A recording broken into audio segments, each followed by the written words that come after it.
What's going on, people? Myke C-Town here with our Dead in Hip Hop solo album review, and today I'm talking about the newest album from Atmosphere entitled Vida Local. If you're a regular to my channel, there's no way that you're unfamiliar with Atmosphere. You've definitely heard me drop their name at least a time or two, but for the newbies, they're a Minneapolis hip hop group consisting of producer Ant and MC Slug. They've been dropping music for over 20 years now. And anyone that's been following them over the years will say that they've had a shift, not only in sound, but also in attitude when it comes to their albums. And to some, this was an unwelcome shift, while some of us understood the progression of an artist who has literally defined certain subgenres in hip-hop, and we understand that an artist typically has no interest in making the same album over and over and over again. So with this being Atmosphere's 9th studio album, I was really curious to see what we're going to get here. Starting out, I loved the beat on the first song, Jerome. The buzzy guitar sample and the almost rock kind of drums, but it also had some almost Congo sounds that I'm hearing. Either way, it's a great beat that instantly gets your head bobbing, and I really loved this line. Remind me what your name is, you won't find me in the known locations. I'd rather be alone in my beautiful basement. Slug is always finding new ways to say some shit that I'm feeling, you know what I mean? Even if this isn't what he meant, the way I took this line is, I'd rather be by myself in my basement, hanging out, listening to records, than to be out at any other cool spots that the cool kids are hanging out at. That may have been cool when I was younger and a bit more social, but now being a bit older, you know, we appreciate that alone time at home. But I also love the way it goes into the chorus. This is on my list of shit to do after I pick which whisper to listen to, and you can kiss my ass until your lips are blue, ooh, or we can fight about it after school. Whatever you have to do, I'm cool. It's the words of a man totally comfortable with his place in life.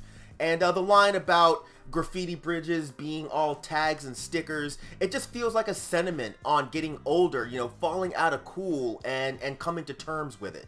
But Jesus Christ, man, we gotta talk about Virgo. Man, this is the kind of song that made me love Atmosphere. The kind of poignant, heartfelt lyrics that really hit me.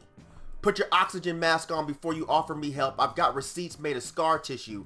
Got the vision of somebody going fishing in the dark. When I start up the motor, it still turns over, but nowadays, a little bit slower. Again, just a real testament to life and growing older. You know, the motor still turning over, but just a little bit slower. I feel that shit every time I try to get my old ass up off the couch. Like, fuck it, you can sacrifice me to the weather if you promise that you'll let my songs live forever. Man, this shit almost makes me want to cry a thug tear, y'all. And the backdrop with the acoustic guitar and the piano and the synth sounds go so well with the sentiment of the song.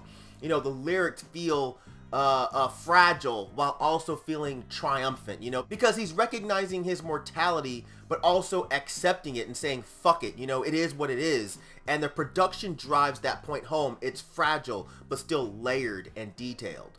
Hearing Slug and Musab together again on Earring was really dope, man. Musab's been on some remixes with Atmosphere over the years, but I don't think he's been on an official album since Overcast. And I've always liked their chemistry together. They always seem to be on the same page when they do a song together. And this song is really fresh. A nice understated beat, and the vocal performance by Kim Manning adds a really nice atmosphere to the song. Alright, we gotta talk about Trim. We got to. Man, I can't even say that I don't like this song because that's not it. That's not what it is. It just feels like it's something that I shouldn't be hearing.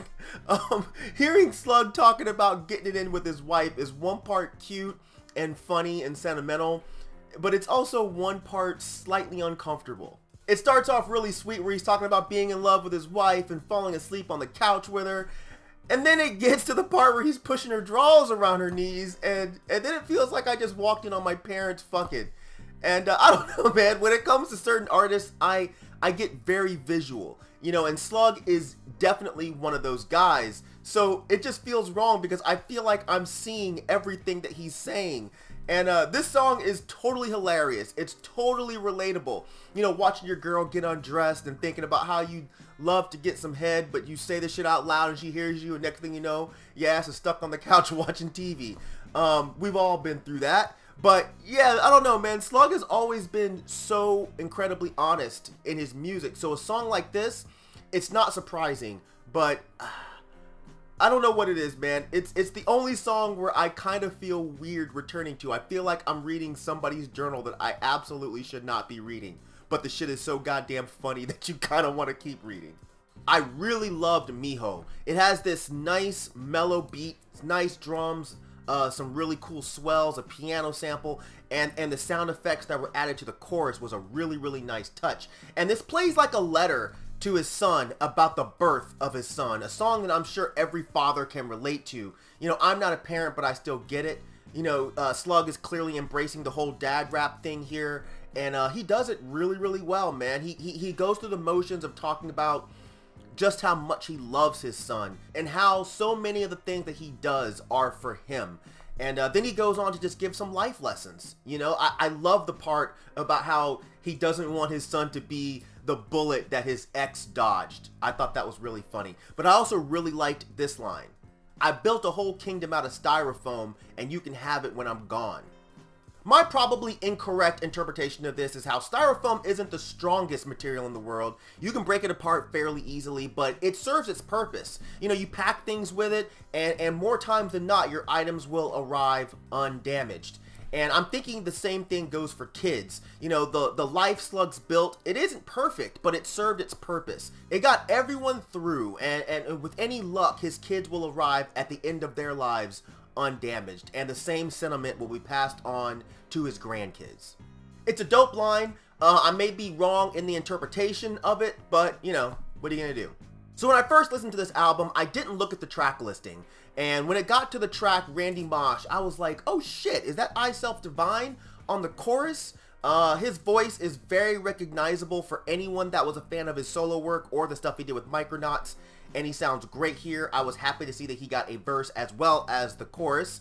And after he rhymes, Slug comes in with a really nice verse. I really like the line about there's nothing left except fuck you on principle.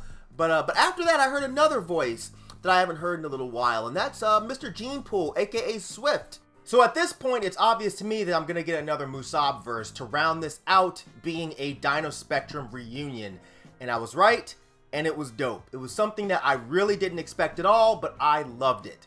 Even the beat had that old school feel that I think would have fit right in with the Dino Spectrum album, but it still had enough of Ant's newer touch, Ant's newer flair, that it sounded at home on this album too.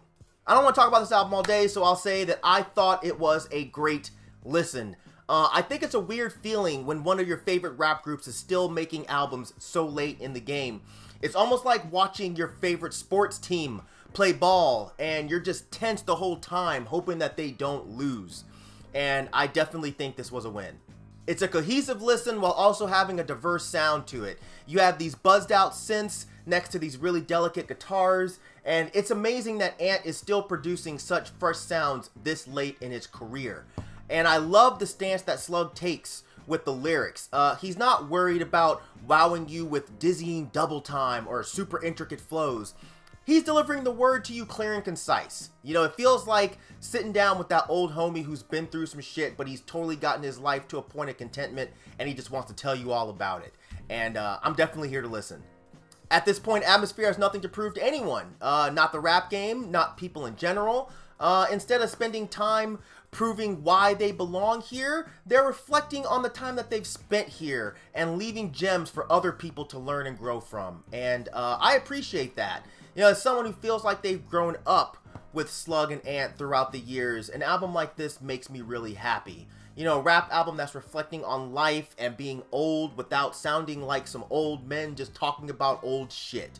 So this really speaks to me very hard, and I'd be curious to hear how it speaks to the younger folks who have heard it. So yeah, if you've heard it, drop some comments down there, young or old. Let's talk about it.